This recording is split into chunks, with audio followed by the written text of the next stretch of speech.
Well, hello, good morning, good afternoon, wherever you are. It's game day, baby. The Miami Dolphins, your 5-1 Miami Dolphins play against the 5-1 Philadelphia Eagles. What could be a Super Bowl preview tonight. Can't be more excited. But of course, before we get started, let me introduce my brother from another mother. We just had a blast down in Florida. He's back in Canada. Unfortunately. God bless him. Unfortunately. The weather What's sucks up? here. What's up, my fins up, brother? How you doing? A week ago right now, we were doing we were already into like the first hour of the pregame show, live from the stadium. We were tailgating. We were with Mike Brown. We were with Fish Tank. We were with Lewis. I got to meet some friends there. We were together. It was a gorgeous day in Miami. And honestly, like, time flies. It's like, literally, I don't know where this week went. But I'm already miss it. And today is going to be. I'm actually kind of happy that we're not playing this afternoon because I want to. I don't mind having the Dolphins all to myself. That was kind of nice last week, where usually we're so focused on the other games that we don't really get to focus on our game. But last week got to focus on our game because we were there and we were in trap. We didn't really care about the other games. That's kind of nice today, where we get our own time just for the Dolphins and the Eagles tonight. It will be a lot of fun. We got Brian Bloomer. Thank you for tuning in. We appreciate you watching. He loves our network. He loves our show. There you go. He's very cool. He wants wrestling back really quickly. He wants wrestling back. Absolutely. Oh yeah, we got to get it back, and we're working on that. But who does he think is going to the Super Bowl? Who's his pick? Well, he used to be a Panthers fan, so I don't know what his story is. But Brian, let us know who you think's going to be. Absolutely. First off, Aladino, good morning. Caller, thank you for tuning in. Ender, as always, appreciate you. Everyone tune in, whether you're watching on Twitter, Twitch, Facebook, YouTube. Twitter's X, excuse me. But wherever you're watching, we appreciate you. Hit that like and subscribe button if you're brand new. We got a lot to talk about. Obviously, we got pregame this morning. And then tonight, late edition of the postgame show. What other show did we do? What other postgame was late that we did? What was that? Which game was that? That was... What night game did we have? What night game did we have? The Chargers was not late. The Patriots game. The Patriots game, I think. Yes. Okay. 49ers. You think the 49ers are going? Okay, well, AFC. Who's going in the AFC? Who's going in the AFC, Brian? Buffalo? Are you saying Buffalo? No. I can't think of any other. What other AFC? Well, okay. No. What other AFC team can go to the Super Bowl right now? The Chiefs. Who am I? Kansas City. Okay. That's, yeah. The Chiefs. The Ravens. Yeah, Ravens. Yeah. The Bills. Who else could go? The Bengals could come out of nowhere again if they get healthy. That's true. Well, we're going to talk. Okay, there you go. So, Joseph is – what's up, Joseph? Thank you for tuning in. It's all there. But, guys, that's the point. This is a possible Super Bowl preview. We're not saying it's going to happen. No. There's other options, but that's why the NFL is going to be watching this tonight. The number one offense against the number 9th defense and the number 2 offense in the NFL against the Eagles. We're going to talk about – it's such a big game tonight. And what I call, as Evan would know, a measuring stick game for the Dolphins. You know, the Dolphins have done their job against teams that they're supposed to beat. But the games that they were that was a toss-up between Buffalo and Miami, they got embarrassed. They got humbled. Yeah. So tonight is another measuring stick game. Now, I will say ahead of time that I do believe, because I know it's going to come up. I know Evan touched on it on Bandwagon on Friday night. I touched it on yesterday on Fins Talk today. I will say that if somehow, some way, now, okay, if it's a blowout, then there's a conversation, I guess. But if somehow Miami does lose this football game tonight, it does not make them pretenders, in my opinion. I will say that right now before the game. If Miami gets blown out, okay, maybe I can listen to a conversation. But if Miami loses to the Eagles, I will not say that they're pretenders. It's against the Chiefs. If they lose to the Chiefs, that conversation should be had. Yeah. Now, we did make our – I don't know if, Evan, I know you were busy yesterday, brother. You've been running around. I mean, since even before your vacation, if that was a vacation, running around as much as you did. But I don't know how much of Fins Talk today you caught yesterday. Most of it. I was listening to 99.9% of it. It was just I was doing multiple things at the same time. Okay. But, I never miss a show. I know. And so the reason why is because I think you did listen to our predictions and everything. We'll get it more at the end. I purposely didn't listen to your scores. I wanted you to repeat them so I could react. Okay, All perfect. I did was I didn't listen to yours. I didn't hear Hanks.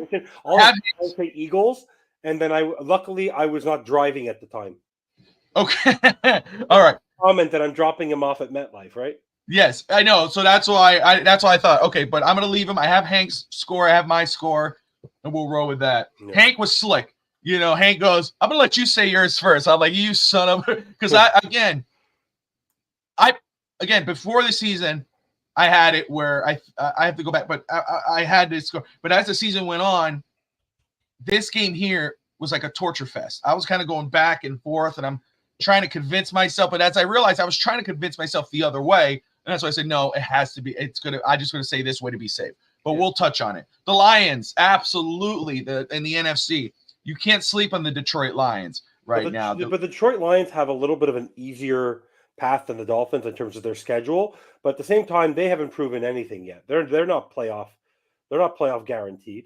You know what I mean? Like they're fine. The talent that they face, they have not faced. I'm just saying their path. The NFC teams are not as strong as the AFC teams, so it's an easier path for them. Absolutely. But no, I agree, Joseph. To don't sleep on the Lions. They drafted the way I wanted to draft. A lot of the guys they drafted were guys that I was very much interested in coming out this year, and I like the way they're running their football team. Especially their head coach, Dan Campbell's a favorite of mine as well. But yeah, the 49ers, the Eagles, the Lions, those are teams on the NFC that could come out as Super Bowl representatives of their respective conference. And yes, Miami, Buffalo, Kansas City, Baltimore, maybe. I don't know. But those are other ones. But tonight, these are two favorite teams, two on top of their conferences here, near the top, that are going to go at it. That if you don't, it's not just Dolphins and Eagles fans tuning into this football game tonight, Evan. This is the NFL is watching. And yes, for all intents and purposes, obviously, no matter what the prediction is, you know damn well whether it's you, me, Hank, and everybody else, we want this game. We want this game. Sure. All Dolphin fans should want this football game more than anything, to show the NFL world that the Miami Dolphins, and to show us that Miami's for real. Okay? Yes, 100%. So predictions are predictions, but trust me, no one's going to be pulling their hair out more than I am tonight. Tonight for me is a game where it's the narrative for me. We're going to get into the game, but it's more the narrative of the Dolphins. The Dolphins have shown that they're winning every offensive category known to man. But they've yet to, what we said last year, they've yet to play a complete game. Maybe the Denver game, but even that game, special teams sort of faltered. They've yet to play 60 minutes against a powerful team that is strong in all three sides of the ball, in all three facets of the game. And to that end, people are still going to continue to criticize the Miami Dolphins the same way they're probably going to criticize the Lions, because what it's like you always say, the job finished. We haven't done anything to show that we've earned that respect. The Cincinnati Bengals, even if their struggles this year, people might say if they had to put their money down right now, even at 3-3, if they had to put money down right now, they'd probably think that the Bengals have a better chance of going further than the Dolphins because they've been to an AFC championship and a Super Bowl. They might think the Bills, because the Bills have been to an AFC championship and consistently gone to the playoffs the last couple of years. The Chiefs have won Super Bowls. The Ravens have gone to the playoffs. That's the point. A lot of these teams, we're still, even at 5-1, a lot of teams still have, a lot of prognosticators still have us at the level of the Chargers, because we're that team that shows we have the talent on paper, but when it comes to showing your moxie in the playoffs, but the one thing that we do, what we have from last year, is the fact that we almost beat the Buffalo Bills in Buffalo with a third-string quarterback who never threw who's yet to this day thrown an offensive touchdown, period. So when we were able to still pull up 30 points. So I have my mindset on how tonight should go and will go, but we'll get to that. I'm just saying, but to a lot of people, if we don't show up today and make it a competitive game, there's still going to be the mindset of the talking heads the entire week that the Dolphins have yet to prove anything. You know what? And you're right, because let's say something you always bring up with our opponents most of the time is they haven't played anybody. They haven't beaten anybody. They haven't beaten anybody worth it. And we're talking about this season. And if the other side of the another fan of another team could look at Miami and say they haven't beaten anybody, Look who they've played. Look at they threw 70 points on a Denver Broncos. Blah blah blah. They lost to a Buffalo Bills. If we would have beat Buffalo, nobody could say that. Tonight is one of those games where if we beat the Philadelphia Eagles, you can't say Miami hasn't beaten anybody. It's a measuring stick game. And again, we can have our predictions, but this game is very important for those naysayers. Again, I just want to say, I want to preference this. I think Miami has a better chance to beat. I feel a lot better about Kansas City than I do against the Eagles. That's the truth. But you wouldn't have that same mindset if they were playing at home. Oh, if it was in Miami? You'd have a bit of a different feel. Oh, for real. Honestly. Yeah. Absolutely. Yeah. I'm with Hank had said, I don't know if it was on Bandwagon or on Fins Talk today, where he said, Miami at home, you could feel good about. Yeah. It's a different feel at Hard Rock right now, and we got to feel that last week. Oh, the camaraderie is amazing. The atmosphere. I mean, every chance, every time the Dolphins scored, that we were singing the Dolphins fight song. Yeah. There was the wave. I mean, everybody. It was a whole sea of aqua and orange. It wasn't, you saw some Panther fans and they were fine. They were good guys. They were good people. But it wasn't like we were overflowing to Carolina people. Yeah. I mean, Hard Rock is truly home field advantage right now for Miami because of what's going on. I know the season ticket holder situation, the prices are going up because of what Miami's doing on the field. And I hope it doesn't come to a point where that allows more of those naysayers up. But you see the difference at Hard Rock. Yeah. We are still waiting. Let me just go ahead and preference this right now. We are waiting for the official inactives report. We won't know that till much later in the day. Absolutely. But we do have the injury reports. We do know who most of the people who are playing and who aren't right now. We'll wait as we go. We'll go ahead and go through the list of different news as it comes in. We will go through every team, every game of week 1. I don't think any team's playing this morning, or am I wrong? No. There's all 1:00 games. Okay. We'll go through the predictions. Jeff Wilson is going to play today. We know that. Will play because they need 3 running backs, so that's going to be a nice little surprise to see how healthy he is. We know Nick Needham is out for today's game. We know Jaylen Ramsey is out for today's game. Based on his interview that he had late this week, there's no way Xavier Howard is not playing this game unless he had a major setback. So we know that. Fingers crossed for me. Like I said, I think I wrote it I said it on Bandwagon, but I reiterated in the comments yesterday. The key thing for me, no offense to Liam Eichenberg, Tua needs as much time to get rid of the ball today, and he's going to be quick. But we need the glue of that line right now. No matter how great Kendall Lamb, Isaiah Wynn, Austin Jackson, Robert Hunt have been playing, is Connor Williams. Connor Williams is the play caller of that offensive line, and you need that veteran presence. And I really hope I don't think Connor Williams wants to miss this football game. That will be the biggest shocker for me, or the biggest frustration for me. As hard as I've been on Connor Williams, I've never questioned his ability as a blocker and as a play caller on the line.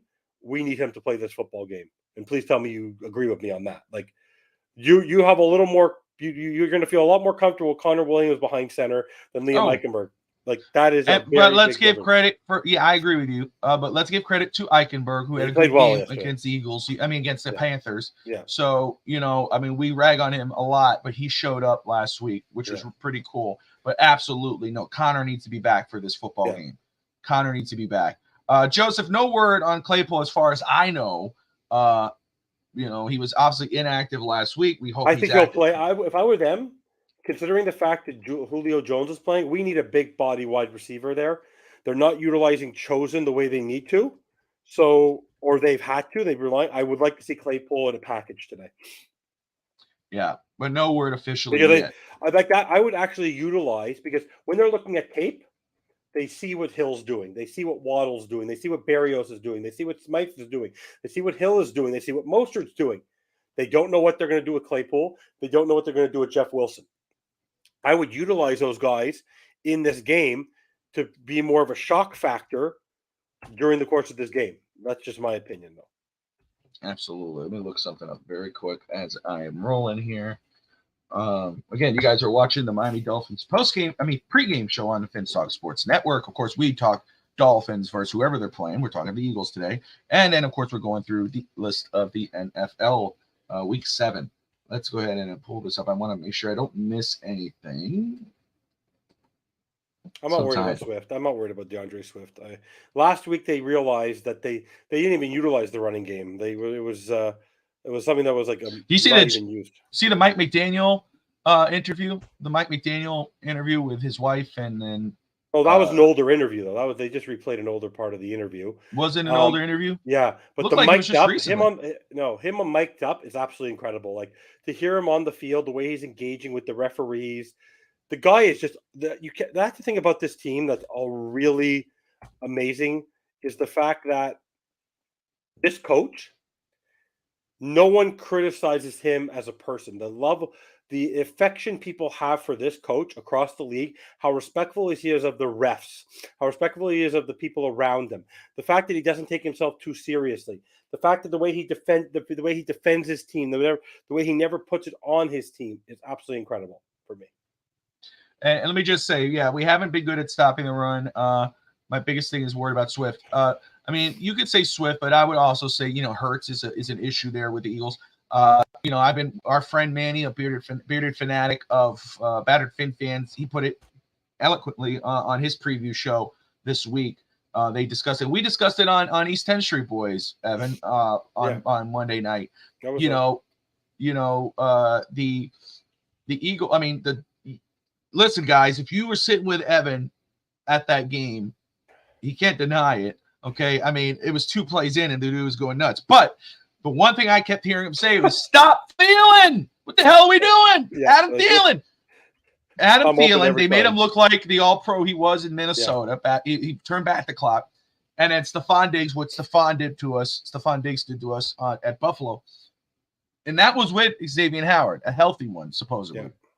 Now you go to this week, maybe with or without an unhealthy Howard or without Howard. You're going against A.J. Brown and Devontae Smith.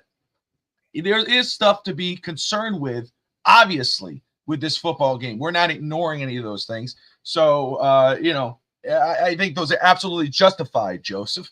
Aladino, we haven't proven anything yet, but it starts tonight. Absolutely. Eric, good morning. Thank you for tuning in. As always, brother, we appreciate you. I just saw this right now, Evan. I just wanted to, I know, we're doing pregame, but I want to see who said this. NFL analysts suggest blockbuster trade for Jair Alexander for Miami. I don't know if Miami would ever go for another secondary, for another player.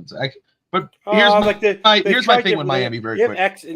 Especially with the fact that Jaylen Ramsey's coming back. And just FYI, Ian Rappaport? I think Ian Rappaport's the one who announced it today. We all thought it was an actual tear of his MCL that caused it. It was actually the rim around it. It wasn't a direct tear. And that is why he was able to come back as fast as he has. Is that the fact that he was able, yes, it's miraculous he came back in less than 12 weeks, but he also it wasn't a season-ending tear that was literally going to hamper him the rest of the year, which is better news for us because this is the kind of injury where you should be able to fully recover without any hiccups. And what people have been saying, seeing him in practice, is the guy's looked phenomenal in practice. Absolutely. And I will say, with the Dolphins, my opinion when it comes to trades, any position, don't sleep on anybody on any position because Miami has shown it doesn't matter how stacked they are, you think they are. They will go after a player they think could help them if they could get him at the right price. This, I don't think, is more likely. I think that's just somebody throwing a name out there. But again, don't sleep on anybody. I wouldn't sleep on Miami not making any moves. They've shown that they will do it. Moving on. Let's go to some of these. Open this up here.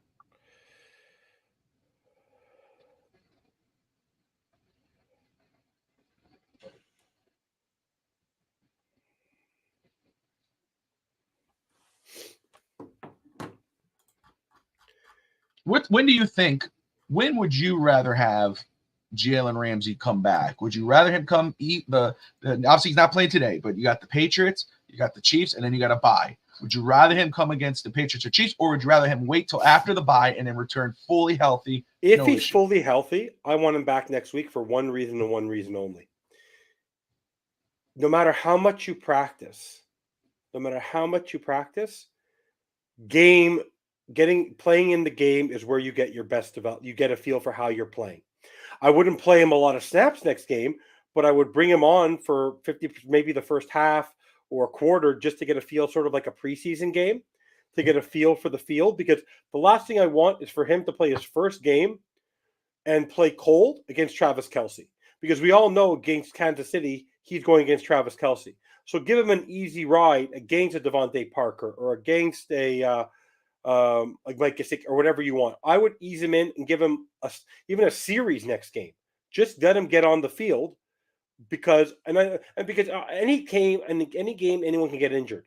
But the man has fought back, and I personally feel if he's 100% ready, I would get him on for get a feel. I would not want to put him in the Lions' den of facing Kansas City and Travis Kelce and having to play 50, 60 snaps in the course of a football game without having any prep, right? It's the same way as we want to see our players in the preseason, and you have Tua and Hill and Waddle and the rest of the group playing in the preseason to get themselves a little bit of game action against another opponent. Because if you don't play them throughout the entire preseason and you just throw them in cold, and I understand he's a veteran, but the guy's coming over an injury where I think he just needs to get some game time. I wouldn't play him the whole game next game, but I would give him some playing time if he's ready. If he's not ready, then play him in Kansas City. But the only reason that concerns me a little bit is that you're putting him into a very difficult spot on his first game back. It's like literally, it's like jumping into a lake that's freezing cold and ripping the Band-Aid right off versus easing yourself into it. That's just my opinion. I don't know if you disagree, but that's my opinion. Honestly, I am more on the. I could see the Patriots game. I get that.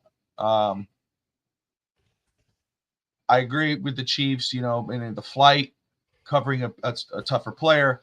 I would probably say wait till after the bye. See how tonight goes, or maybe tonight and next week. If you're good on the record, play him after the bye, because I'd rather have him healthy throughout the stretch of the playoffs. Mom's in the house. Good morning, Mom. How you doing? Hats off to the NFL for tonight's schedule. Woot, woot, what a night of football ahead. Oh, Tammy from Miami. Faith. I want to be adopted. I want to be a Melendez last week. I felt right at home in Hialeah. There you go. You go ahead and take a look here. Make sure anything pops up.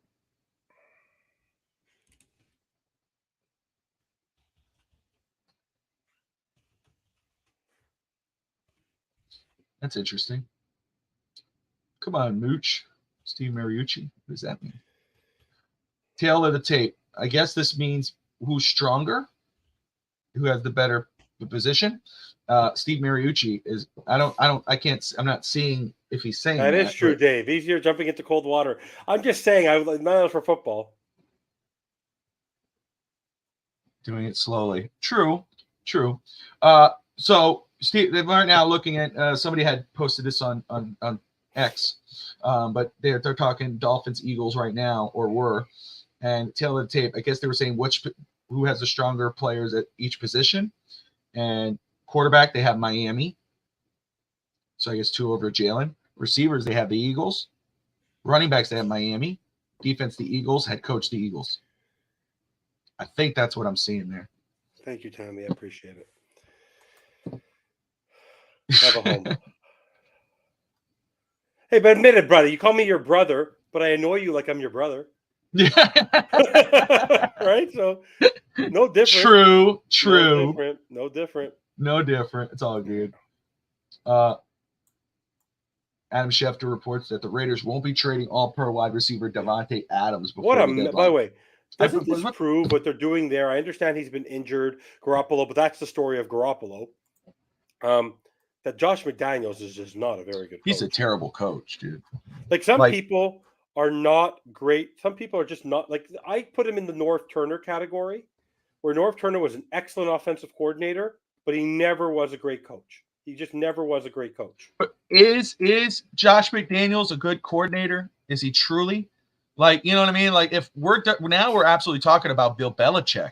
Oh, did you hear the news about Belichick, though? Yes, I did. About the schedule? I mean, about the contract? Yeah, I did. He gave himself an extension. He gave himself a nice extension.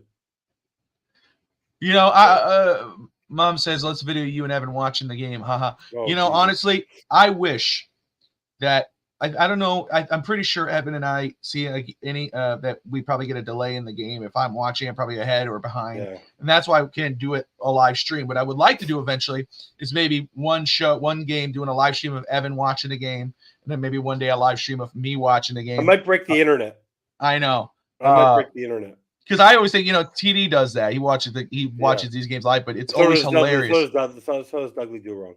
Yeah, I haven't seen his, but I know when I've seen TD's reactions to games, I laugh. And it's like it's so true. You could love a player or love a team, but you lose your mind during a game. Yeah. Dolphin game from On the Couch episode. I like that. Look, you got Mom coming up with content. Yeah. It's the best. So, Fins Talk On the Couch, watching live. All right, so let's go over the games here, Evan. Let's talk about today's game.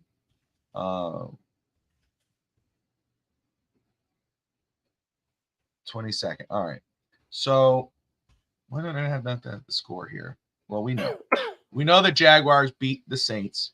That happened on Thursday. Yeah, the Jaguars are now the team we thought they were going to be. They're now playing like that team. Absolutely. They have to be taken very seriously with their weapons.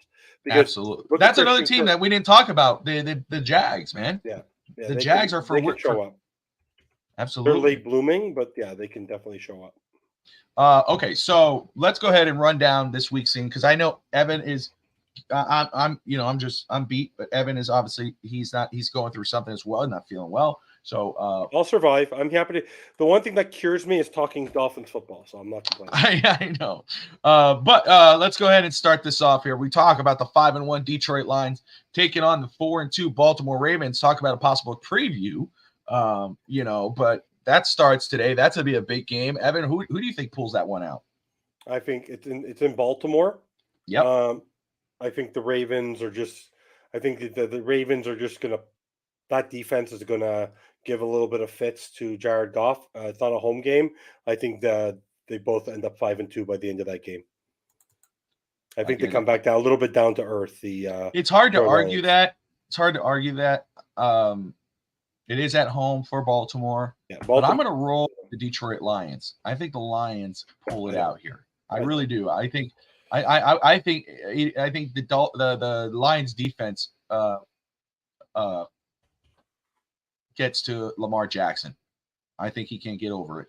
The 3-3 Las Vegas Raiders go against the 1-5 Chicago Bears. Actually, this is a tough game to call. Where's this game? Where's that game? It's in Chicago. I'm rolling with Chicago, dude. I'm rolling with Chicago. Yeah, I'm rolling with Chicago. I'm rolling with the Bears. The Lions, the Raiders are 3-3, but they are just not a good team right now at all. I don't trust them. And if Aiden O'Connell or whoever's playing a quarterback, I don't trust it. So you got the next one is the 3-2 Cleveland Browns against the 3-3 Indianapolis Colts. Anthony Richardson out for the season, out for the year. That sucks for him. By the way, he's trying to show the Jalen Hurts. I think they're trying, like Shane Steichen. He's trying to repeat Jalen Hurts there, and it's going to get this guy injured quickly. Yeah. You got to protect the kid. Talk about injury history. This guy is a rookie. They threw him to the fire. The guy, literally, they were not protecting their prize asset, and that's a shame.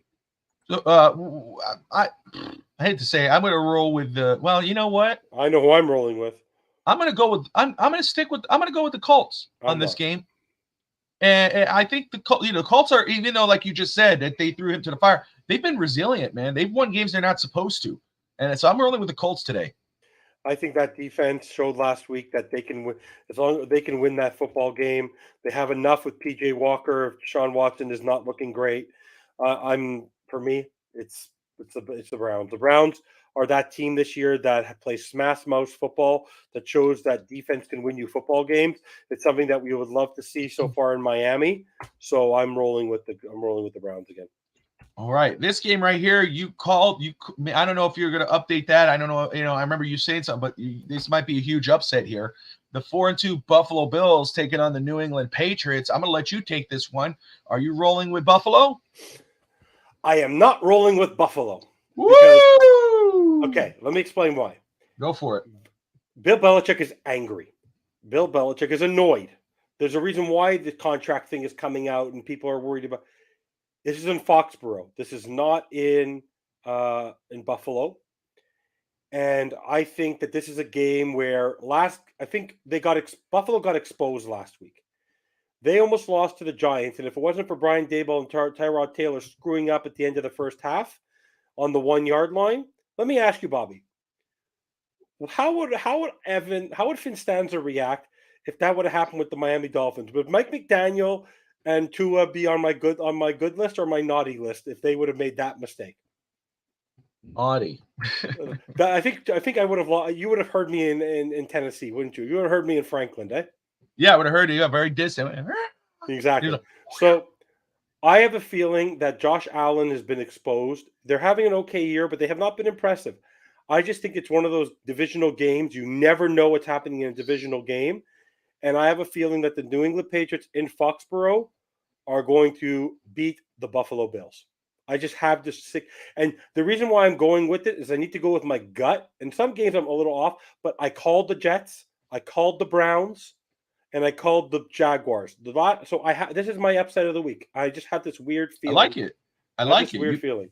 Yeah, you've been calling those upsets, I like that kind of weekly thing. Here's your upset of the week.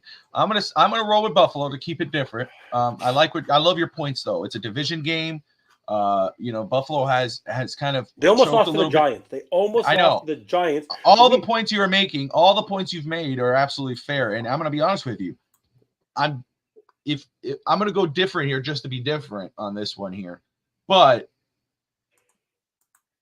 I could roll with what you're going with. I don't think it's crazy. Let me ask you. When we played the Giants, we kept the Giants in the game. Yeah. Last week, the Giants kept the Bills in the game. Right? So for me, I think the Bills are a little shaky, and I just have this feeling that they might struggle today. If it was at home, I'd take Buffalo. I'm having this conversation with my buddy now about Survivor because the highest spreads are San Francisco going into Minnesota on Monday night, Seattle against Arizona, and Buffalo against the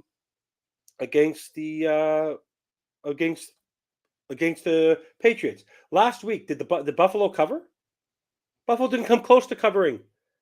They played awful. They didn't deserve to win that football game. They were handed the football game. And who do you trust more? Do you trust Belichick more in his defense to figure out Josh Allen, or Wink Martindale? And I trust Bill Belichick to figure this out today.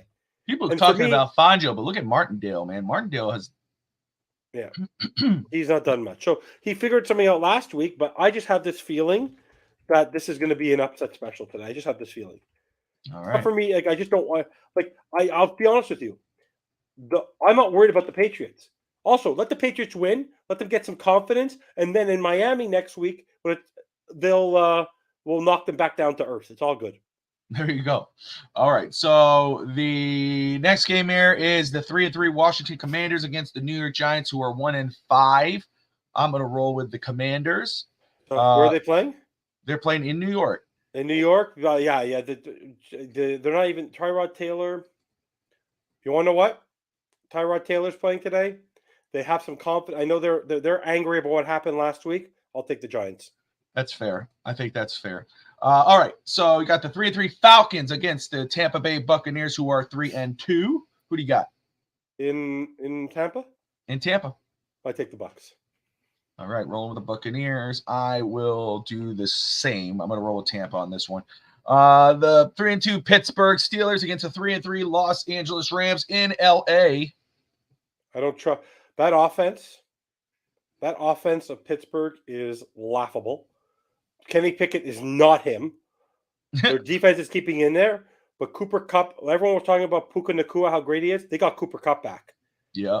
And they have enough on that defense. And Sean McVay at SoFi, with Stafford having Nacua and Kupp to throw to, I'm going with the LA Rams. What Evans said. I'm going with LA. The 1-5 Arizona Cardinals against the 3-2 Seahawks. I am rolling Seahawks. Seahawks all day. There you go. Seahawks all day, every day. Stager. You wonder why we can criticize Pete Carroll all he wants. What happened in the Super Bowl years ago? You're seeing that it's not Russell Wilson. Yeah, it's Pete Carroll. There's no question on Pete Carroll. We know damn well what type of coach he is. He makes mistakes. But the thing is, he could have let that Super Bowl. He continues to strive with Geno Smith, with his running game, with the defense. My buddy, I told you, my family lives in Portland, are huge Seahawks fans. The fan base of that team, the feel that we got to feel, that Seahawks Nation, the 13th man, is truly real. That is a fan base. They love their coach. They've forgiven their coach. They haven't gone after their coach over this. No, and he's one of the best ones. He was years ago when he was coming out of USC. Yeah. He was the guy I wanted for Miami back then. I love that guy. Pete Carroll's one of the best. Yeah, he's a player's coach. He's the older version of Mike McDaniel. That's exactly what I was going to say. He's not just a player's coach. He is a fan's coach.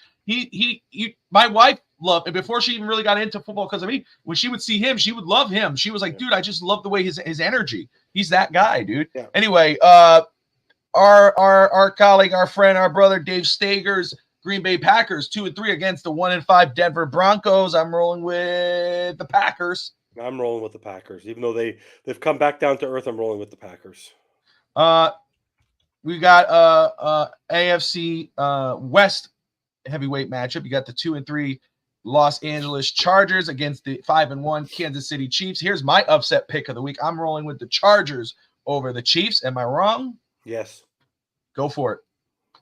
Justin Herbert showed last week that when the pressure gets to him, he just doesn't commit. He's missing Mike Williams, and I just don't trust Brandon Staley as far as I can throw him. Let me ask you this very quick. Yeah. If you, let's say today or tomorrow, for whatever reason, they call you and they say, hey, Evan, leave your job, leave what you're doing right now, and be the now president of football operations for the Chargers. You need to fix the Chargers. You need to help Justin Herbert win a Super Bowl. I think we both agree Brandon Staley is not that guy. What would you do? Because we know I loved him coming out, and I as a physical talent, all the tools that he has, absolutely. But he doesn't have. It doesn't seem like he has that X factor in regards of wanting to winning. You have to find a coach. When the game's on the line, you're nervous. If you're a Chargers fan, you're going to be nervous about winning that game. With Tua, Tua's going to do his best to hit the guys he's going to hit because he's good at getting them. But with Herbert, he doesn't seem to have that. So what are you doing if you ran that football team? Herbert's your guy. You know all the tools he has. He has good weapons with Allen and Williams and so forth. So what's missing? What would you do to fix Herbert and the Chargers? You ever see the movie Anger Management? Yes. You get one of those guys, you have to get him angry. The problem with Justin Herbert right now is everyone is basically praised him for being the ideal quarterback. The build, the size, the arm strength. Yeah. But that's not what has made quarterbacks great. If you look at the great quarterbacks of old, Tom Brady, when you look at him, does not get out of the pocket, does not have a cannon of an arm, but the guy utilized his skill set to the best of ability. Joe Montana, not a big guy, but had the fire in his eyes to win.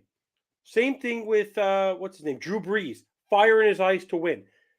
I compare Justin Herbert to Trevor Lawrence. The difference with Trevor Lawrence is Trevor Lawrence comes into every single play like it's the freaking last play of the game. You want to know why? Because he has experience at winning.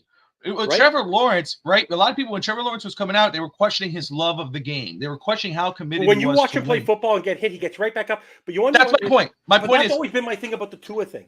The whole thing with the Tua thing with Herbert has never been in a meaningful football game where in college where the game was on the line in a national championship and winning. Both Tua and Trevor Lawrence both know what it's like to win a championship and lead their team on the national stage and to lose. And that has hardened them. Justin Herbert has never faced the challenge of being defeated in a very negative manner or taking his team down the field to win. Every time you've seen him, he's either choked or not done it, or he's been sacked or something has happened. He needs to be given – he's not in the right system. When we get back to the whole thing about a system quarterback, Doug Peterson has built the system around Trevor Lawrence. Mike McDaniel has built the system around Tua. The Andy Reid has built a system and the dinking dunking and the way that it's designed for Patrick Mahomes.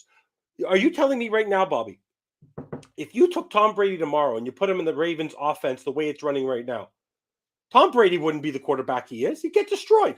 He gets sacked every 5 seconds. No, you're playing him like Lamar, absolutely. Exactly. So that right now, Justin Herbert is very much in with Brandon Staley is exactly in the same situation as Tua was with Brian Flores.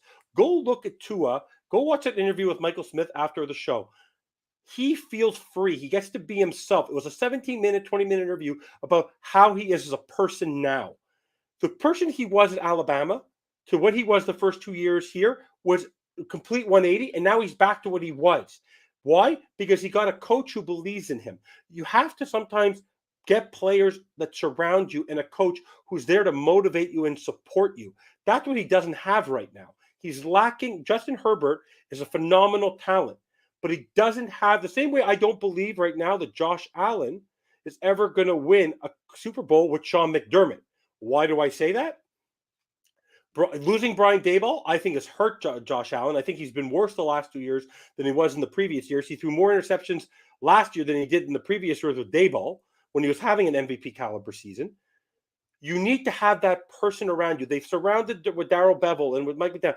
Justin Herbert does not have the support system that I don't think Josh Allen has right now to be successful. He doesn't have his Andy Reid. He doesn't have his Mike McDaniel. He doesn't have his John Harbaugh. That's the difference for me. That's been the biggest difference for me. I would find the right coach who has won somewhere. Brandon Staley has not won much anywhere. If he had Sean McVay, if he was in LA, if he switched locker rooms and became an LA Ram today, I would say the Rams would, even with all the struggles, could compete with the 49ers for the division. He doesn't have the right setup. Not the players. He doesn't have the right coach. He doesn't have the fire in his ass. Like he literally does not have the. He doesn't have the. I don't think he cares about winning. I'll put it that way. Like this is a guy where if I was imagine Tua was in the situation that Mario Cristobal put Van Dyke in a couple weeks ago and Herbert the couple years before that. That is the kind of that's you don't have a coach who's focused on the development of your quarterback. That's his biggest problem. You have a defensive guy in Brandon Staley. You don't have the offensive guy. If you want to win in this league, you get a great defensive coordinator who can manage the defense on their own, and you get a head coach that can help with the offense. That's what I think is this is the new NFL. You need, I see where you're coming from. Do you think that? So let me summarize this here. So you're saying though, basically, is that he is a coach away from hitting his true potential because you're saying now he's playing what people said Trevor Lawrence was going to be. A lot of people question his love for the game. A lot of people question his commitment to winning. It's looking like that for Herbert. That's what people said about Lawrence coming out. Lawrence had all the tools, but a lot of people question his commitment to winning the football game. But if you watch Lawrence right now with Doug Peterson, he looks like on a whole other level. Go ahead. Who's the OC? Because he just wrote this. Do you know who the OC is in LA? The Chargers? Kellen Moore. Kellen Moore. Where was Kellen Moore last year? Dallas. And if you ask Josh Wingate or every single one of my friends, I probably have 10 of them that I know well that are Cowboy fans. Who do you think the one player they don't believe in? Prescott. On the Dallas Cowboys. Dak Prescott. Yeah. Why? If you look last year, it was their defense. And it was their running game with Pollard and Elliott. It wasn't Dak Prescott. They're winning in spite of Dak Prescott. He did not develop Dak Prescott. So you got a guy who couldn't develop Dak Prescott to try to develop. What did Darrell Bevell do? Darrell Bevell developed Russell Wilson. Okay, when Russell Wilson was great in the system with Pete Carroll, who developed him? Darrell Bevell with Pete Carroll. If Mike McDaniel, if Justin Herbert had an Andy Reid. Okay, let's do it like this. Yeah. Let's say right now you're running. We'll Herbert. If Herbert was in Jacksonville right now, he would be a completely different coach. He'd be a different quarterback. Completely different quarterback. So if you're the Chargers, you're running the Chargers. You fire Brandon Staley. You going after Bevell? Who's your coach? Who would you say I got to target this guy? Them? Yeah. NFL. Okay. He's the kind of guy who probably needs a Lane Kiffin type of guy. I'll tell you for that reason why. No. That type of guy who's developed winning quarterbacks. Ooh, that's interesting. Like he needs a quarterback whisperer. He needs an offensive-minded head. He needs a legitimate quarterback whisperer. He needs a guy who gets him in his head on how to be a quarterback. Right now, like would Eric Bieniemy? I don't think so. Eric Bieniemy is a good coach, but I don't think that might be the guy, though. You're right. That's Eric Bieniemy, Lane Kiffin. He needs a guy who's able to get in his head, who's able to develop him. Like think with Kyle Shanahan. Kyle Shanahan has been able to do it without the star quarterback. Mike McDaniel is a guy who's able to do it with the quarterback. So you need a quarterback whisperer. Like I'll put it this way: if Justin Herbert was with Pete Carroll, he'd be great. He needs a great mind to support him, not just an offensive smart guy. He needs a great mind. If he was Josh McDaniels, disaster. Bill Belichick, disaster. He needs a guy who's an offensive juggernaut. All right. I'll put it to you this way: if he was with I think look at the stats. I know they're not winning. But his stats would be a lot better maybe with O'Connell because look at Cousins' stats, right? For sure. He needs an offensive-minded head coach to support him. I agree. I think you're right. Look at Doug Peterson. Look at Doug Peterson. Mm-hmm. Right? Look what he's done for Trevor Lawrence. All right. So, no, you're good. No, so that's my upset for today. I think you're absolutely right. I think you're right, though. I think all great points. I appreciate you actually answered that the way you did. I mean, you didn't just throw it out there. You went full on, and you're right. I think the Chargers, it has a lot to do because the way he's playing, he doesn't look like, and it's not, and then it's not on him. People had that criticism with Lawrence with Urban Meyer. They were setting him up to fail. They go out and they made the right decision, bring in Peterson. Now look at Lawrence. Lawrence looks like who he was supposed to be, and Harrison was really high on Lawrence coming out. And so now Harrison's looking like golden cheese, but Herbert needs that guy, and we'll see what happens. But anyway, I'll put it this way: Tua, because I want to get to this thing about the whole system quarterback thing. The system quarterbacks, the whole thing with Tyree, every quarterback is a system quarterback in the sense that an offensive coordinator or an offensive head coach builds around the quarterback. That's something you've always said. If you try to put a quarterback, if you don't try to, because you have to utilize your guy's skill set, right? You have to utilize your guy's skill set. Like I said last week, when we were at the game, when Mike White threw that interception, that's the kind of interception that Tua would never throw. And the reason I say that is Tua will throw interceptions when he's anticipatory and he's forcing it into short windows. Tua does not throw interceptions where he's throwing across his body and waiting for the guy to get there. The ball's already there.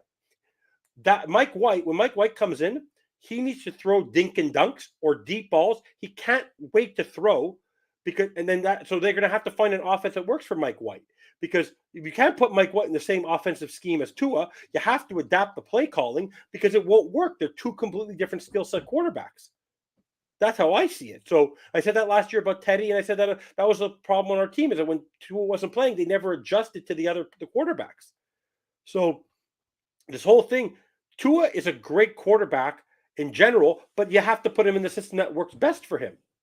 You saw that when the same way Patrick Mahomes, the same way with Tom Brady, what did Tom Brady need? Tom Brady needed a great tight end, and needed needed a great wide receiver, and he needed to get the ball away quickly. He needed that's why I said, look, we said it a lot last year when people said, "Oh, look at the way he's playing. It's only because of Tyreek and Jaylen."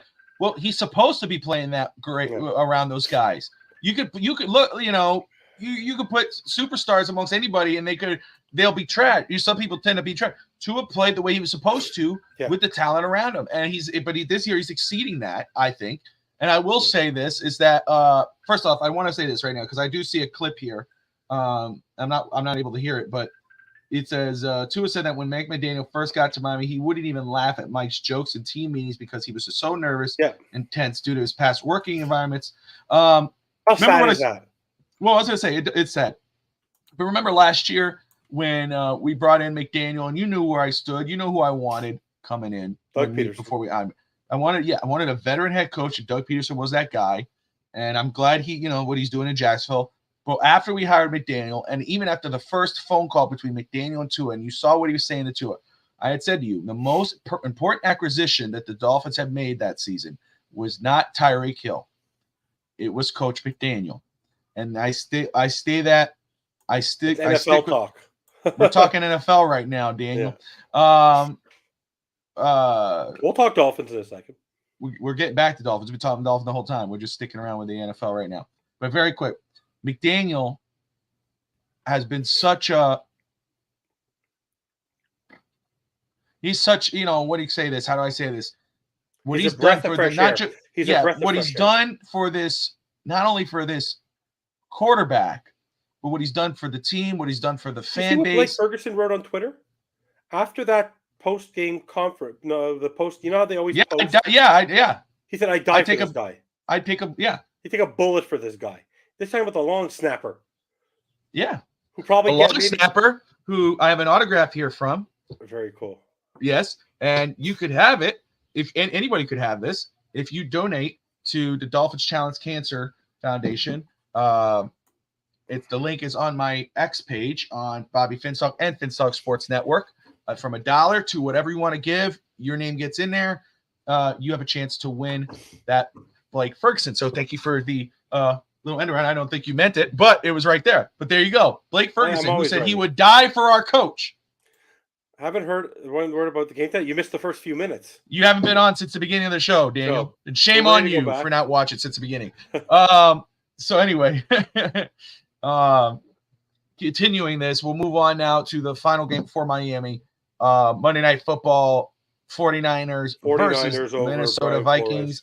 I will go with the 49ers as well. I'm sure they'll get their players back. They'll be fine. Yeah.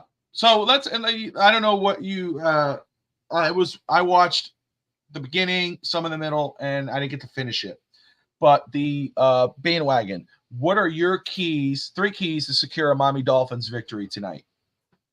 Okay, 3 keys to securing a victory. I want to see 0 3-and-outs. I don't want to see 1 3-and-out. You might have to punt. I want to see sustained drives where we're utilizing the clock. The last 2 games against the Giants and the Panthers, we've been outdueled in the time of possession, and we have to get back to getting an equal or surpassing the time of possession. Keep them off the field. Even if it means you have to punt, but still get sustained drive, show movement of the offense. No turnovers in any way, shape, or form. No more turnovers. We have to win the turnover battle. And the other key to the game is the defense cannot allow big plays. I don't want to. They haven't yet, but I want to see the defense make key stops in the right moments. If it's 3rd and 10, I want them off the field. I don't want to see continual sustained drives. For me, it's about the offense keeping the foot pedal to the metal. It's the defense holding the jet, and also the pressure tonight. I actually would love to see a Josh Boyer type of defense, because if you saw last week what happened when they pressured Jaylen Hurts, he threw picks, could have thrown 4. So for me, that is the key to me. The defense, the Vic Fangio defense that has been bragged about for as long as how the league copies it, has to have its best game of the season tonight. It has to show up in prime time, because right now the offense has been carrying this team, and now the defense has to support its offense. Last year, there's always been points where the defense was carrying the offense. Now it's the defense's turn to have a balanced attack. When we say balanced attack, I mean the defense has to show up today. I don't want to see – I understand that A.J. Brown's going to get open. Devontae Smith's going to get open. Julio Jones might get open. But you cannot – but you have to stop them at the point of attack. You can't let them constantly get open and get sustainable drives. That would frustrate me to no end. They need to have a big game. They just have to. Javon Holland, for me, on this defense, Javon Holland is the heart and soul of this defense. He has to keep everything in front of him, nothing behind him, and he has to support. If we have to play two safeties deep, do what you have to do. But I'm just saying, for me, the defense has to have its best game of the year by a mile. It has to be otherworldly tonight, this defense. And I expect them to have it. Absolutely. I touched on it yesterday. Evan, give it a rest. Can we talk about the game tonight? I am talking about the game. I don't understand. I don't get it. I think he's fucking. I think he's messing with you. My 3 keys of the game to secure a Dolphins victory. I touched on it yesterday on Fins Talk today. First off is keeping that balanced attack, running the ball and passing the ball. Don't rely on one thing or the other. You keep that balanced attack and score fast and often. Yeah. Do not fall behind. Do not fall behind and don't play scared. It seemed like that Miami kind of had the chains up against Carolina. You know, you let Carolina get that 14-0 lead. But what was the most important thing that you and I saw when we looked at the jumbo screen is that Carolina was winning time of possession. Cap for life. Good to see you, brother. Thank you for tuning in. But that was the one thing that we saw in that game early on was that Carolina was controlling the clock, the time of possession. And they were up 14-0. Miami cannot allow that to happen. Miami cannot fall 14-0 against this Eagles football team. So Miami has to score fast, score often. They have to contain Jalen Hurts. And at the same time, contain Jalen Hurts behind the pick, but also contain A.J. Brown and Devontae Smith. Our secondary has to have the best game of the season tonight. They have to do it. Edge rushers contain Hurts. Secondary contain those 2 guys. I want to see blonde hair. I want to see the blonde hair of AVG chasing Jalen Hurts in the backfield. Absolutely. I want him on the edge. I don't want him in the middle. I want him on the edge. Absolutely. And then you got to let's see. Third, protect the football. Win the turnover battle. Tua has win to the turnover battle. Tua needs to utilize all his. I want to see more of Smythe. I want to see more of Berrios. I want to see when we look at the stat sheet at the end of the game. I want to see that he's distributed the ball to 7 different people. I want to see Mostert. I want to see Berrios. I want to see Claypool. I want to see Hill. I want to see Waddle. I want to see Smythe. I want to see it. And by the way, Tanner Connor's been activated also for tonight. Maybe he could start his record of 15 touchdowns for Hank tonight. Right? I thought the same thing when I saw it this morning. Hank's prediction comes true. Let me see. I want to pull up the injury report. Let me grab it here.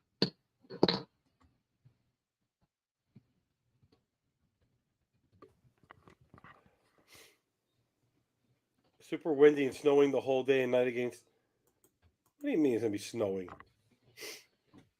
The weather in Philly is supposed to be, last I checked.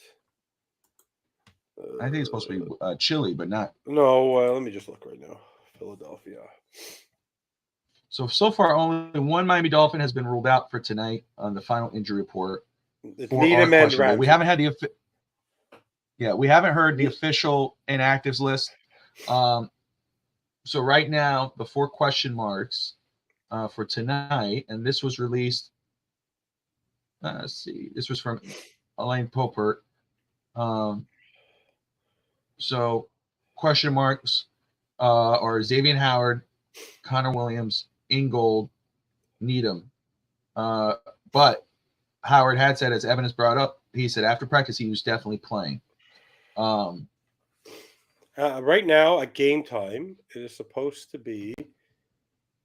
Van Ginkel returned to practice Friday after being out with an illness, and so he'll be available for the Eagles game. Wilson will play. Jeff Wilson, Kader Kohu, Claypool, they're all expected to be activated. I haven't seen anything official though on Claypool.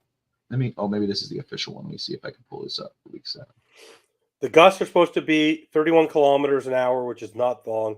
20% chance of rain. That's not going to rain. And it's going to be in the 12 degrees. 12 degrees. Because I have it in Celsius.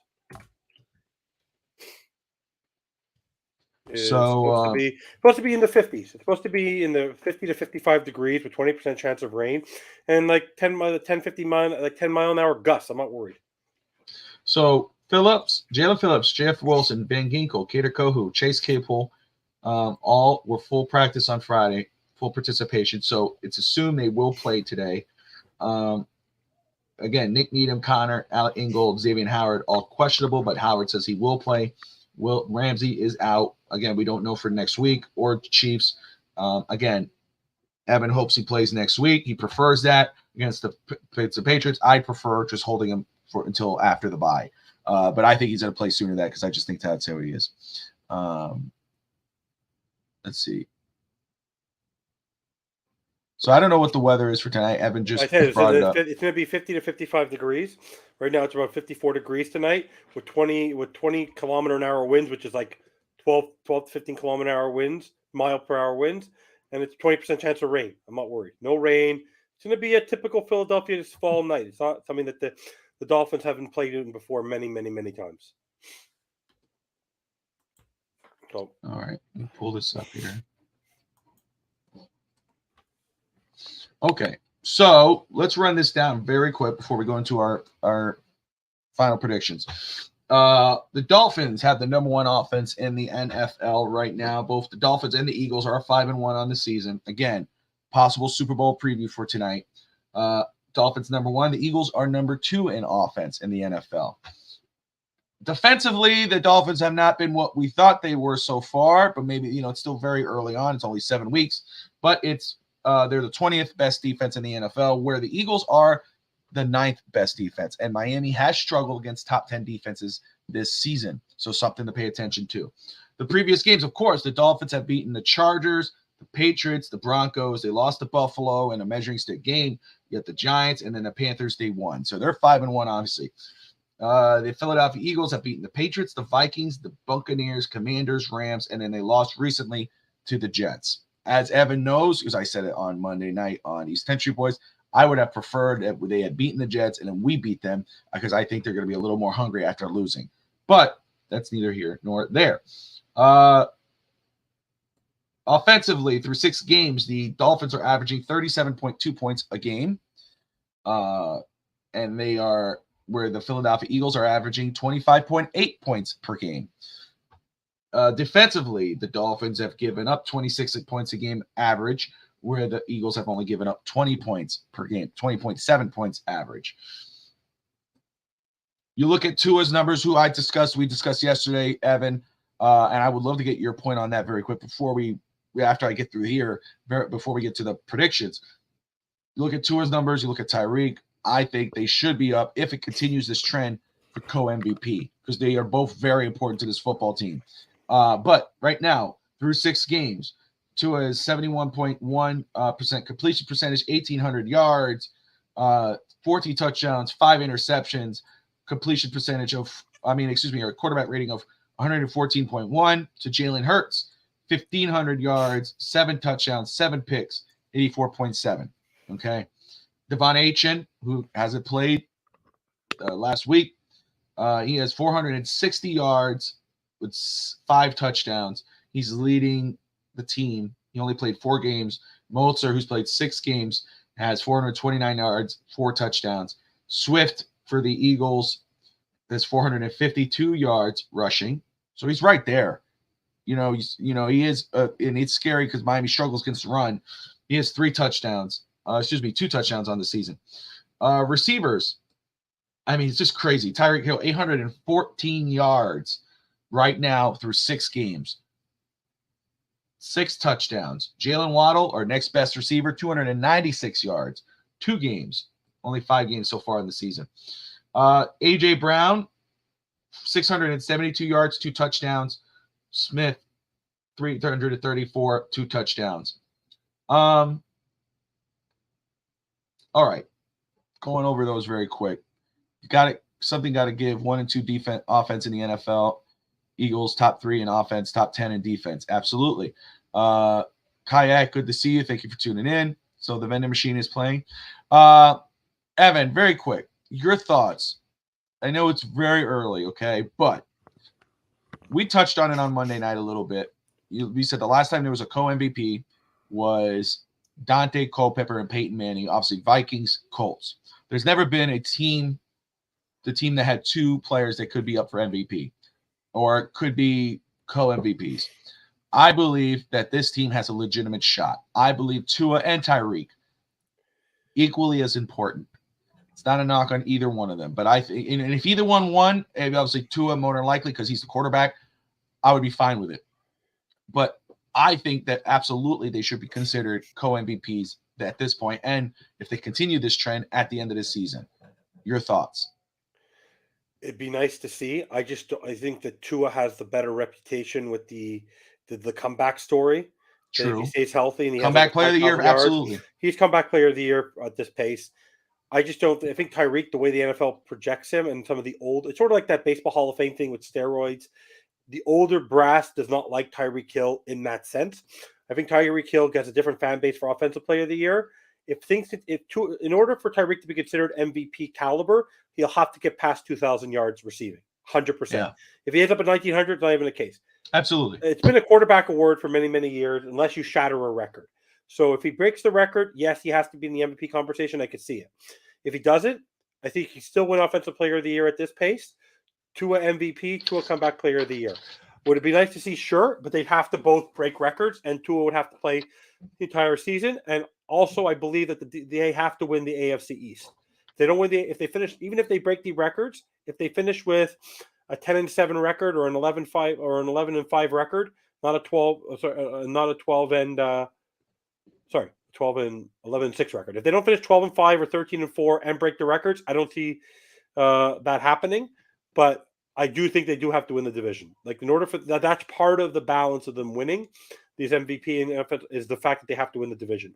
That if they win the division, finish 13-4 or 12-5 or whatever it is, and they shatter the offensive passing record and the receiving record, then yes, they should win co-MVPs.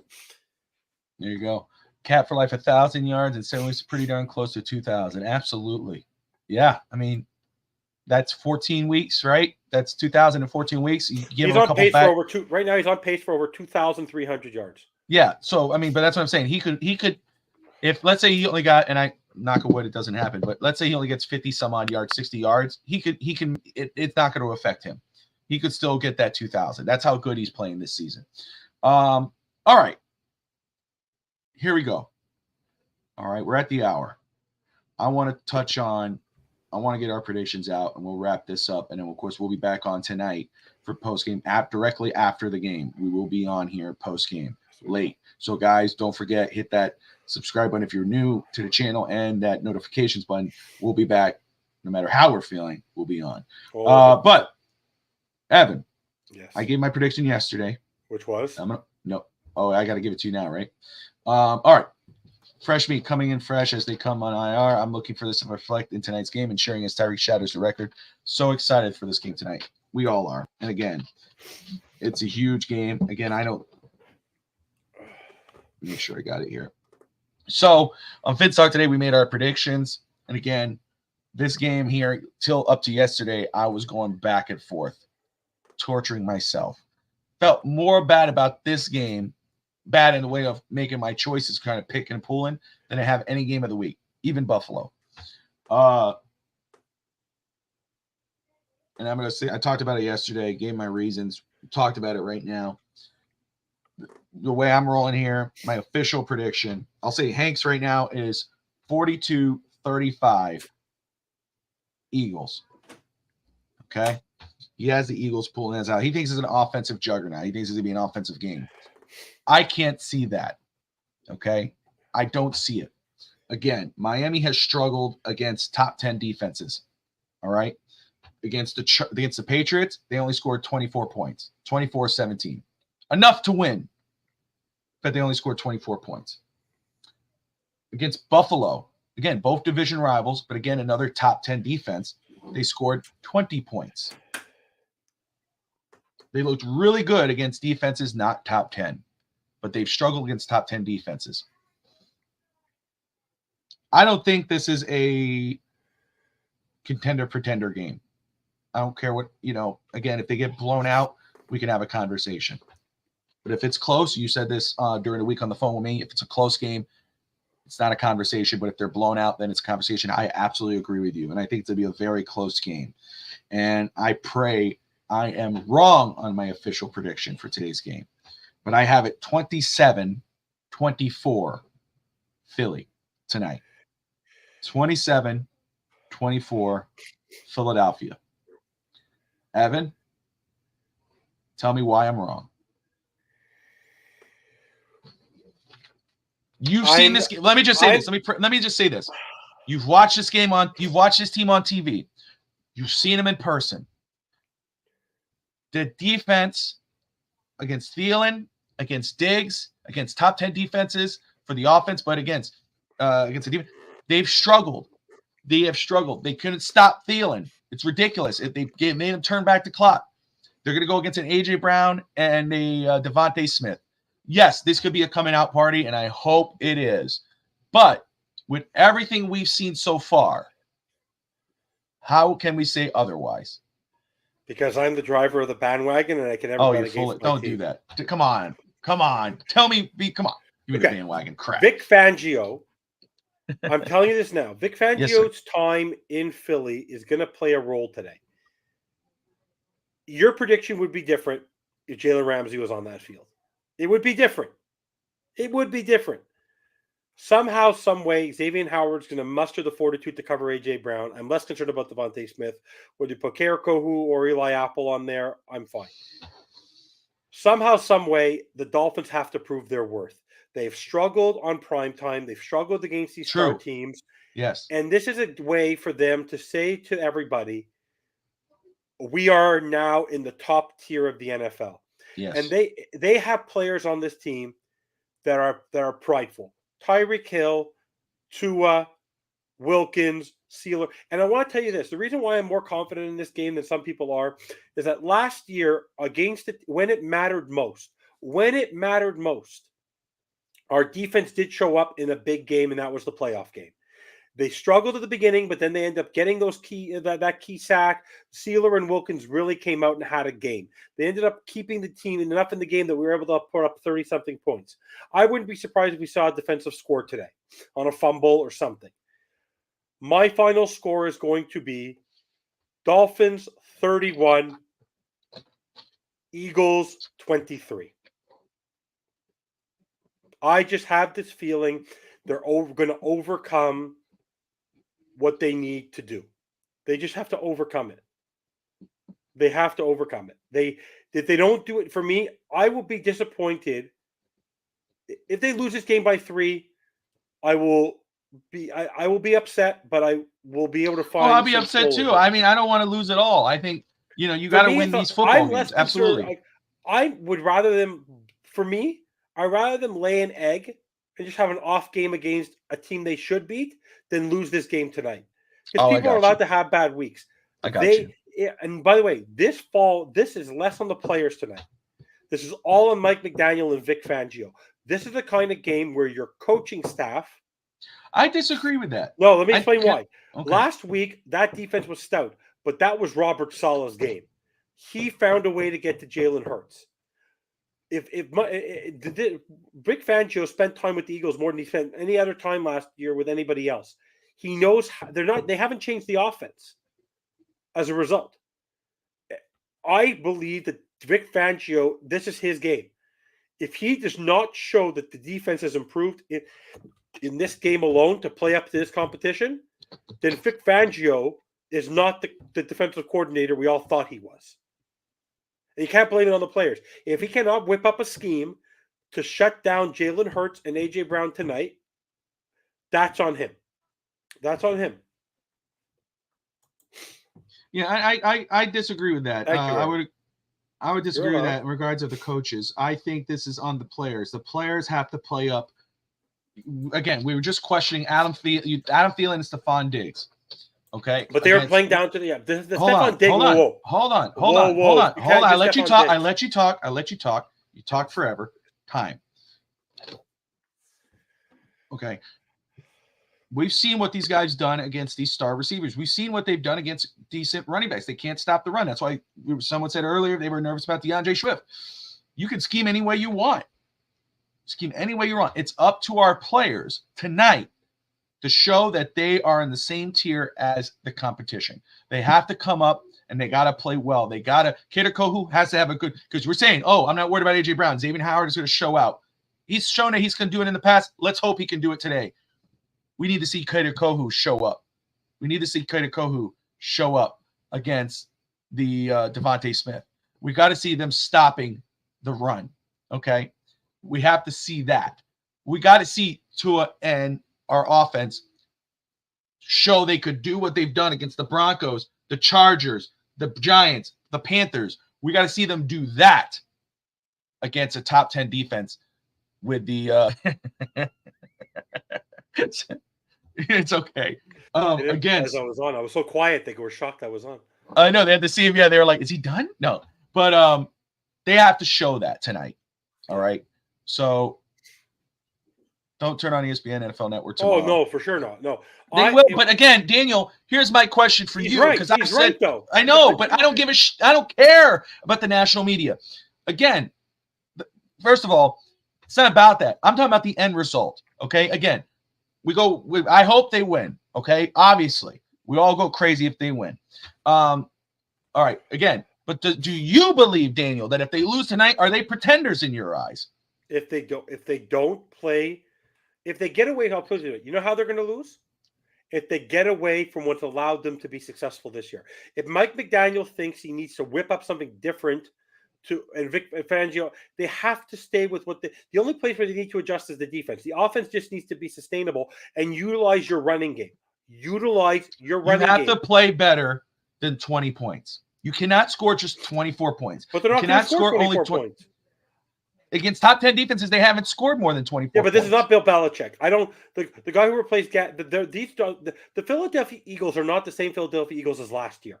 They've yet to show that the same way the Miami Dolphins have not played where people think they've hit that next echelon beating the top level teams. If you look at the games that they've played, no one has truth. If you're an Eagles fan, they still don't believe in their team right now. And personally, for me, you wonder why the Eagles are going to lose? Because the team is so distracted with the Phillies. The Eagles are going to crap the bed tonight. Okay. I don't have anything positive to say about anything in Philadelphia except their cheesesteaks. That's it. All right. They are the worst. They are the worst fans in the world. They're the worst fans in the world. We're not talking about their fans. They don't deserve to win tonight. Period. This has nothing to do with what we're talking about. Oh, geez. The Dolphins. I'll put you this way. I'm going to be very frank. The Dolphins deserve to win this football game to overcome something. This will do more. If the Eagles lose, it won't do anything for them. They can still win out. The Dolphins need. I'll put it this way. The Dolphins need this more than the Eagles do. Period. The Dolphins are going to come with more gusto. To Mike McDaniel, this is his coming out party because every time he's faced a good team, way I see this, okay, I agree Mike with you. Mike McDaniel has I agree with you. I agree with you on this. I agree with you on this. The Dolphins win this football game, it's going to be nuts tomorrow around the whole national media for sure. Does it make them pretenders if they lose? Absolutely not. If they lose the way they lost to the Bills, then there's a discussion. There's a discussion for sure. I think that comes more into play against the Chiefs. Against the Chiefs. You lose against the Chiefs, you're pretenders.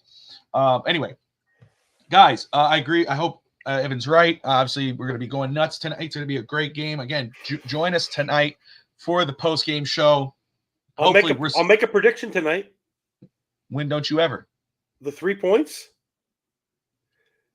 Jason Sanders will kick a 45-plus yard field goal tonight in the wind. Okay. There you go. All right, guys. Go Jason Sanders! FinStanza and I will be back tonight. Join us live when the game is over. Should be, I think, be like a late 10 o'clock. 10 o'clock. 10 o'clock your time. You're talking 11 o'clock mine. It's right. Well, you don't want to do it? What do you mean? Just messing with you. You don't want to do the post game tonight? No. You keep on. I know. When you say 10 o'clock. I know that. I know that was I want to let you know that the majority of the normal people live on Eastern time. We live on Eastern Standard Time. The majority of the world lives on this side of the world. Whatever. You live in Canada. Whatever. I'm just playing. Let's put it to you this way. For me, Brett, what's up, Brett? Brett's in the house. When the Patriots beat the Bills, you'll believe in my prediction more. When the what? When the Bills lose to the Patriots. Uh-huh. I will feel much more comfortable. Look, Raphael's in the West Coast. There you go. Oh, sorry, man. What? Ooh! Whoa! All right. I just saw a pig fly. Holy crap! All right, Brett. Wait, no, we got to have it. Oh, wait, look at his score. 24-17 originally, but he's flipped it. Changed? Brett, wait. No, don't say it. Do not say what don't say it. Do not say what you're going to say. Wait. Brett, I'm going to hold off we're not going to end the show just yet. We're going to end it in a minute. Tell me why you flipped it. I need to know why you flipped it. I know why he flipped it. I know what he's going to say. I don't want to hear what Evan's going to say. I know what Evan's going to say. No, you don't know what I'm going to say. You just say it's because of you. No. What? It's because if Brett was at the game, I think Tua would get nervous. Because Brett's not going to the actual game, Tua's going to feel very comfortable throwing the football because he doesn't have Brett Lagasse screaming in his ear. Ray Finkel! Ray's in the house. Ray's in. Brett, I hopefully Brett is still on here. I know he's working and all that, but hopefully he's doing everything he can to be on the post game. I know. I just want to know why he flipped it. I want to. Okay. The only motivation you have for the Dolphins not winning tonight, which is not going to happen, is if they somehow lose. Ooh. I will let Brett talk, and I will just sit there and listen and go, "You were right, Brett. You were right, Brett." Here's Brett. Look, Brett. He lives in that area. Okay, talking to friends that are Eagle fan. I clicked on it already. You didn't have to do that again. Feel like their team is going to get crushed. I'm going with the positive route. Okay. All right. So how is it possible that Brett is now in the passenger seat while Hank is hanging out at MetLife? Stop. Well, let me ask you: is the Earth on a weird axis right now? It is, isn't it? Brett predicted Dolphins win, and Hank predicted a Dolphins loss. But Hank, all fairness to Fish Tank, he rarely does that. You know that. He just doesn't trust the defense. He doesn't trust our defense, and I'm with him, and I get it. But hey, you know what? It's going to be an amazing game. I'm so excited for tonight. All Dolphin fans should be. This is I think Bobby's no, I'm not. I'm not. Ray, take it easy there, Chief. No, Ray, you haven't been on the network long enough. He has a secret crush on Joe Douglas. The Jets. You guys suck. All right. We still have a tough. We do. Yeah. And but the great thing is, Miami is 5-1. If they win tonight, like Brett and Evan say, they'll be 6-1. Let me ask you: would you be 100% more comfortable? Like, what would if we were fully healthy? And no team's perfectly healthy, but if Armstead was there, if Achane was there, and Ramsey was there, wouldn't you feel a lot more comfortable? Well, again, that's offensive. Would your prediction change with those 3 star players? I don't know if it would, to be honest with you, and I'll tell you why. I mean, I think it would be a lot closer. I agree with I think that. I would struggle a lot more because of the fact that Achane would be there. Armstead, I'm not so, because the offensive line has been fine. It's the defensive side of the football, Evan. Defensive side of the football. I guarantee you there's some bulletin board material between Greer and Roseman, who are very good friends, and Smolinski and Garfinkel are very, very close. I don't know if you heard that story about what happened with some of the tickets tied to Stephen Daniels and Dolph Freaky, how 65 people got scammed out of their tickets. And luckily they were able to meet them the Doug Smolinski last year. And there's actually outside on the actual executive level, the teams are very, very close. Yeah. So no matter how much our hatred is, I just think Tyreek Hill is going to go bananas today against Darius Slay. That secondary is going to get eaten up by our team. Like, Tua just needs to do what he does best. Absolutely. Yes, they have better pass rushers. And Brett, you're not wrong. You're not wrong. You're not wrong. Okay. But hey, Brett, I hope Brett's on tonight. Oh, one more point. Fangio helped the Eagles offense last year on how to attack his defenses. Fair point. But he's changed his defense a little bit. He's even said he's tweaked his defense. Yeah, to be worse. All right. So, that was on the. Can you? You dick! Don't mute my mic. I'm the FFA. You can't do that. you knew that was good. You knew that was good. That's why you muted the mic. But anyway, hey guys, listen. Lions-Ravens game. Ravens are going to win that football game. And I have the Lions winning that one. But man, I hope Brett is on tonight. Everybody who's tuning in tonight. Right after the game, we're going to have a blast. We're going to talk Dolphins. Hopefully the Dolphins win. Until then, I'm Bobby Fins Talk. That's FinStanza Posner. We appreciate you. Hit that like, subscribe, and most importantly, as always, fins up. See you guys tonight. Go Dolphins.